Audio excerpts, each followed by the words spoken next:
3 tahun kemudian, terlihat seorang bocah gembul menggemaskan tengah berlari ke arah dapur, membuat para pembantu yang sedang menyiapkan sarapan terkejut melihat kedatangan sosok mungil itu. "Dan, mau ngapain?" tanya salah satu dari mereka. "Mangkok. Mana mangkok Naah? Mangkok na dede mana?" seru anak itu sembari uring-uringan mencari keberadaan mangkok birunya. Salah satu dari mereka melihat mangkok yang dimaksud berada di rak piring, segera dia mengambil dan memberikannya pada anak itu. "Ini Dan," serunya. Bocah gembul itu langsung mengambilnya dan memeluknya seraya berlari keluar. Tak lupa, dia juga menyempatkan mengucapkan terima kasih pada mereka. Dia berlari dengan sangat kencang, hingga membuat pipi bulatnya bergerak naik turun akibat ulahnya. Terlihat, Aleta baru saja keluar dari kamarnya. Matanya menangkap sosok bocah menggemaskan sedang berlari di hadapannya. "Luchan, mau kemana kamu?" teriak Aleta dengan panik. "Lontong cayul. Kebulu Pelgi nanti," seru bocah menggemaskan itu yang tak lain adalah Luchan, putra bungsu Aleta dan Yovan. Aleta menggelengkan kepalanya, setiap pagi putranya akan mengambil mangkok dan berlari mencegat penjual lontong sayur. Sesuka itu putranya dengan lontong sayur. "Kenapa sayang?" tanya Yovan yang keluar kamar setelah mendengar teriakan istri dan putranya. "Mas, kok gak pakai baju sih? Masuk gak? Nanti bibi lihat," sentak Aleta sembari menarik suaminya masuk kembali ke dalam kamar. Bagaimana Aleta tak kaget, Yovan keluar dengan hanya memakai handuk di bawah perutnya dengan dada bidangnya yang terekspos bebas. "Kenapa, cemburu ya?" tanya Yovan sembari menaik turunkan alisnya. "Terserah kamulah," kesal Aleta. Yovan menggelengkan kepalanya, dia mencolek dagu istrinya yang mana membuat Aleta kesal. "Udah deh mas, pakai bajunya cepetan, kasihan anak-anak pasti kelaparan nunggu kamu di meja makan," ketus Aleta. "Kamu lagi dapat ya?" tanya Yovan dengan kening mengerut. "Enggak. Kan tadi pagi kamu barusan minta, jangan pura-pura amnesia kamu," suat Aleta. Yovan terdiam, dia melengkungkan sebuah senyuman tampan di bibirnya. "Bener juga, tapi kenapa kamu sewot pagi-pagi? Biasanya kan pas dapat doang," heran Yovan. "Mana ada dapat, malahan aku udah telat 2 minggu," seru Aleta sembari merapikan spray yang berantakan. Jawaban Aleta membuat Yovan terdiam dengan raut wajah yang pucat. Menyadari keterdiaman suaminya, Aleta pun menolehkan kepalanya dan menatap pria itu dengan bingung. "Kenapa muka kamu begitu? Kayak lihat setan aja," heran Aleta. "Sayang, kamu gak lagi hamil kan?" tanya Yovan membuat Aleta membulatkan matanya. Wanita itu pun menyadari apa yang dia katakan barusan. "Enggak mungkin, aku kan pakai kebon mas," bantah Aleta. Bener juga. Mungkin efek kebon kamu itu kali ya," gumam Yovan. Sementara itu, tampak Luchan tengah menunggu kedatangan penjual lontong sayur di depan gerbang rumahnya. Pastinya, satpam rumah menemaninya karena khawatir anak majikannya hilang. Apalagi, wajah Luchan sangat menggemaskan. Bisa jadi ada seseorang yang membawanya labur karena kegemasannya. "Pak Acep, lontong cayulna kon udah lewat ya?" tanya Luchan dengan ekspresi yang lesu. "Macet kali Den, tungguin sebentar lagi aja," sahut Pak Asep. Luchan memilih untuk duduk di sebuah batu besar, dia masih berharap penjual lontong sayur itu datang. Hingga tiba saat di mana Luchan menatap sosok anak laki-laki yang tak asing di matanya sedang berjalan mendekat ke arahnya. "Abang," pekik Luchan. Anak laki-laki itu adalah Altaf, kini dia sudah berusia 9 tahun. Di mana tubuhnya bertambah tinggi, yang pastinya sudah semakin tampan. Bocil gembul, ngapain cil?" tanya Altaf yang mana membuat Luchan mengerucutkan bibirnya sebal. "Bikanda nomongna yang benel. Cangat laen lah abang ini, tega kali jadi orang," kesal Luchan. "Ya udah, kenapa adikku tersayang? Adik unyu, gemes, gembulku. Ada yang bisa abangku ini bantu?" tanya Altaf selembut mungkin. "Ndak ada, dedek lagi nunggu abang lontong ca," Perkataan Luchan terhenti saat melihat plastik hitam yang ada di tangan abangnya. Anak itu mengulurkan jari telunjuknya pada plastik hitam itu dan menyentuhnya perlahan. Dia merasakan hawa panas yang tak asing baginya. Hidungnya pun mengsatu aroma yang sedari tadi dia tunggu kehadiran. Lontong cayul. Gumam Luchan. Luchan mendongak, dia menatap tajam sang abang yang menatap aneh ke arahnya. Kok abang Bika dapat lontong cayul? Dari mana hah? Seru Luchan. Ada di depan komplek, abangnya gak masuk soalnya udah keburu diserbu ibu-ibu. Jawab Altaf dengan jujur. Bibir Luchan melengkung ke bawah, tangannya yang memegang mangkok terasa lemas tak berdaya. Dia kembali mendongak dan menatap abangnya itu dengan mata berkaca-kaca. Abang cuman beli catu? Tanya Luchan. Iyalah, ngapain beli banyak-banyak? Orang cuman buat satu perut. Jawab Altaf dengan tatapan polosnya. Buat dede ndak ada? Tanya Luchan dengan penuh harap. Kayaknya masih ada dede di sana, ngantri aja sana. Abang cuman beli satu sayangnya. Saran Altaf satu. Luchan menggeleng, dia tak akan mau ke sana. Sebab dari cerita sang abang, di sana banyak ibu-ibu. Abis sudah pipinya dicubiti oleh mereka. Luchan tak ingin pipi gembulnya bertambah melar lagi. Abang tegana. Tegana. Tegana. Kesal Luchan dan berbalik pergi dengan berlari kencang. Altaf mengerjapkan katanya pelan, kan dia gak minta, biasanya juga udah gersep beli. Mana tahu kalau dia belum beli. Gumam Altaf. Luchan mana sayang? Tanya Yovan sambil mendudukkan dirinya di kursi meja makan. Enggak tahu, tadi keluar beli lontong sayur. Belum balik kayaknya. Sahut Aleta yang menyadari ketidakhadiran putranya. Yovan beranjak berdiri, dia ingin mencari keberadaan putranya itu. Namun, tatapannya malah jatuh pada sosok anak perempuan yang datang padanya sembari berlari dengan membawa tasnya. Pakaian sekolahnya belum dikenakan dengan benar, bahkan topinya tak masuk ke kepalanya dengan sempurna. Kia, benerin dulu seragamnya. Seru Aleta dengan tatapan tak percaya. Kia telat mau. Atap rumah udah ada di mobil, Kia berangkat dulu ya. Bye mapa. Seru Kiara. Sempat-sempatnya dia mengambil 2 roti dan menjepitnya dengan bibirnya. Aleta dan Yovan hanya bisa menggelengkan kepalanya, tingkah putrinya tetap saja seperti itu. Saat Kiara ingin memasuki mobil, keinginannya terhenti saat melihat Luchan yang berada di selaput besar sedang berjongkok di sana sambil mengukir tanah dengan sebatang sapu lidi. Ngapain kamu? Tanya Kiara dengan bingung. Ndak ada lontong cayul hari ini.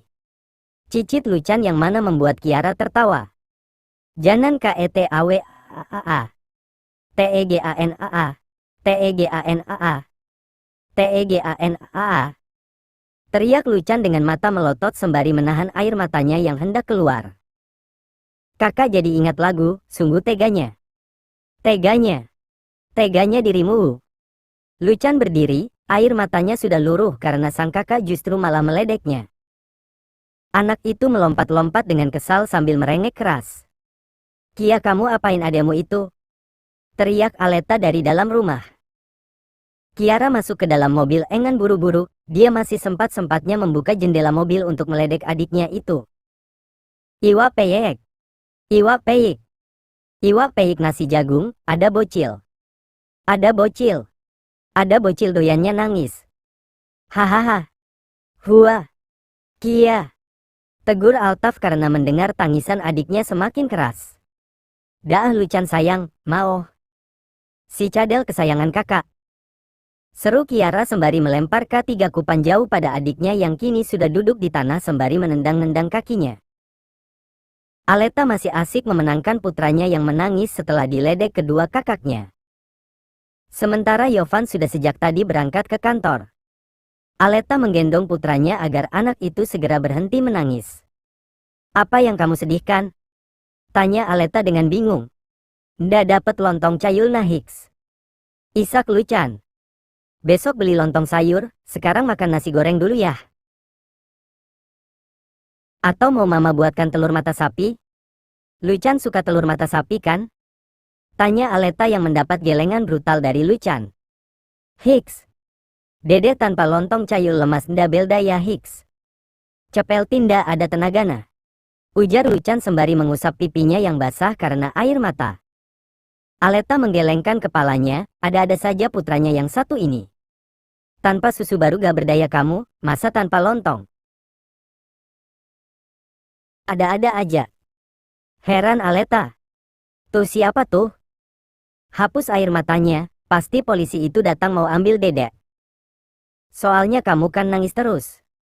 Aleta menakuti Luchan, yang mana membuat bocah gembul itu menahan tangisnya. Ya sebentar. Seru Aleta sembari berjalan cepat menuju pintu dan membukanya. Hai. Aleta terkesiap, dia menatap tak percaya Widya yang datang dengan sosok bocah menggemaskan di gendongannya. Bocah itu yang tak lain dan tak bukan adalah Delano. Kini, anak itu sudah hampir berumur 4 tahun. Hai, tumben kesini. Bingung Aleta dengan mengerjapkan matanya pelan. Delano menatap ke arah Luchan, begitupun dengan Luchan. Terlihat, Delano mengerutkan keningnya saat menatap wajah Luchan yang merah akibat menangis tadi. C3 lem kali mukamu itu, cepelti C3 tan. Celetuk Delano yang mana membuat Luchan melengkungkan bibirnya ke bawah. Mau nangis kau? Tambah cepelti C3 tan. No, gak boleh gitu. Tegur Widya. Nda bohong nono momi, mukana memang cepelti C3 tan. Hicks hua. Widya tentu saja panik, dia merasa tak enak dengan Aleta. Sementara Aleta tetap tenang, dia seakan tahu mengapa putranya cengeng seperti sekarang ini. Maaf ya Leta, ujar Widya. Enggak papa, Luchan memang lagi rewel sekarang. Biasa, gak dapat lontong sayur. Canda Aleta. Aleta mengajak Widya masuk, dia juga meminta pembantu di rumah itu untuk menyiapkan jamuan untuk tamunya. Mau susu atau tidur? Tanya Aleta pada Luchan yang mana membuat anak itu menghentikan tangisannya. Cucu. Cicit Luchan. Kalau gitu mama buatin dulu, diem di sini ya. Aleta meletakkan Luchan di sofa, lalu dia pun pergi ke dapur untuk membuatkan susu putranya. Widya yang melihat kepergian Aleta segera mengajak mengobrol Luchan. Sebab, anak itu terlihat tertekan sekali saat ditinggal sendiri. Luchan suka lontong sayur ya? Tanya Widya. Luchan mengangguk halus, dia mengusap cairan yang keluar dari hidungnya menggunakan kerah bajunya. Melihat itu, Delano meringis pelan.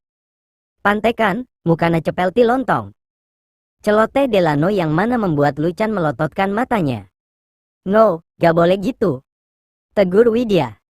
Luchan menatap ke arah dapur, tak melihat ada tanda Yanda sang mama. Dia pun beranjak turun dari sofa dan berlari cepat menuju Delano. Lalu, tanpa diduga anak itu menarik baju Delano yang mana membuatnya tertunduk. Setelah itu, tangan Luchan yang lain menjambak rambut Delano dengan kuat. Ngomong lagi. Bial copot cekalian lambutna. Jadi olang kau bika tegana. Tegana. Tegaa. Lacakan. Luchan sayang, anak pintar. Lepas ya, kasihan Delanonya kesakitan. Seru Widya dengan panik. Sebagai seorang ibu, dia pun turut melindungi putranya. Luchan melepas jam 4K-nya, matanya menatap tajam Delano yang mengusap kepalanya dengan mata berkaca-kaca. Lacakan. Enak kali ngomongna. Kesal Luchan dan kembali ke tempat duduknya semula. Widya tentu saja melongo, dia baru kali ini melihat Luchan membalas keisengan Delano. Biasanya anak itu hanya menangis dan mengadu pada sang mama. Tapi kali ini, dia justru membalasnya. Bikin kecabalanku habik aja keljana, untung data cubit bibilna. Gerutu Luchan. Tadi aku dengar ada yang menangis, siapa? Luchan nangis lagi. Seru Aleta yang ternyata sudah kembali dengan sebotol susu di tangannya. Widya menatap ke arah Luchan, dan beralih menatap ke arah Aleta. Dia ragu untuk mengatakan jika Luchan telah membuat nangis putranya. Itu tadi. Dijambak Nanono kama dia. Seru Delano dengan tatapan tajam pada Luchan yang terlihat asik menunggu susunya. Tatapan Aleta mengarah pada putranya, Luchan jambak Delano. Tanya Aleta dengan kening mengerut. Ndak kok, cuman ditalik aja lambutna. Jawab Lu Chan dengan tatapan polosnya. Kama aja dakal. Kau. Lu Chan tak terima dikatakan seperti itu, dia berniat ingin menghampiri Delano. Namun, Aleta justru menahannya. Widya yang tadinya datang untuk mengobrol, jadi tertunda gara-gara keributan dua bocah itu. Lu Chan yang sedang sensitif, dan Delano si tukang jahil. Terlihat, Xian tengah sibuk dengan pekerjaannya di kantor. Matanya menatap ke arah layar laptopnya dengan tatapan serius. Sementara di sampingnya berdiri asistennya yang membantunya selama di kantor. Tak lama, terdengar suara pintu diketuk. Xian pun mempersilahkan orang itu masuk. Terlihat, seorang wanita masuk dengan memegang sebuah iPad di tangannya. Ada apa? Tanya Xian tanpa mengalihkan pandangannya dari laptopnya. Tuan, model yang akan kita gunakan untuk produk kita yang akan launching mendadak membatalkan kontraknya. Jari jemari Xian yang tadinya menari di batas keyboard tiba-tiba terhenti, tatapannya beralih pada sekretarisnya itu dengan menatap tajam padanya.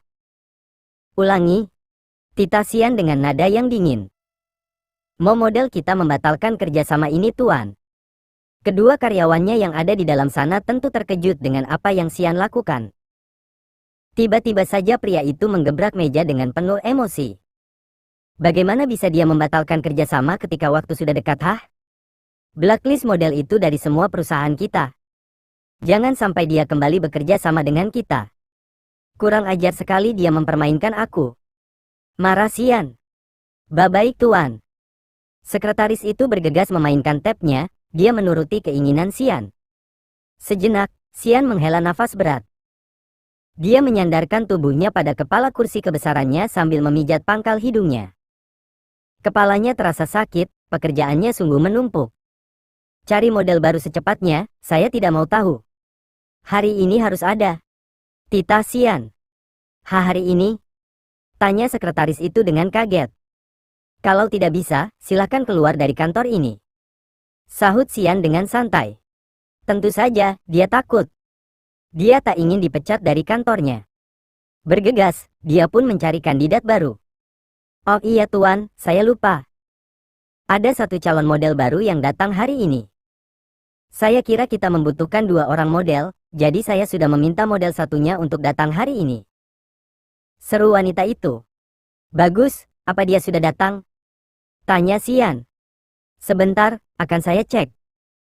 Xian mengangguk, dia kembali menegakkan duduknya dan menatap layar laptopnya kembali. Pekerjaannya harus selesai dalam pekan ini. Sebab, pekan depan dia ada janji dengan putrinya untuk mengajaknya berlibur. Kalau sampai kerjaanku belum beres juga, aku tidak bisa cuti. Kia pasti akan marah. Batin Xian. Tuan, modelnya sudah datang. Seru sekretaris itu dengan senyum mengembang. Di belakangnya, terdapat seorang wanita cantik dengan memiliki tubuh yang sangat ideal. Oh ya, suruh dia mah. Ucapan Xian terhenti saat pandangannya terangkat. Tatapannya jatuh pada model yang sekretarisnya itu maksudkan. Perlahan, pria itu berdiri dan menatap tak percaya pada wanita yang berdiri di sebelah sekretarisnya. Ana. Xian. Kaget keduanya waktu terasa berhenti, keduanya benar-benar syok atas pertemuan mereka saat ini.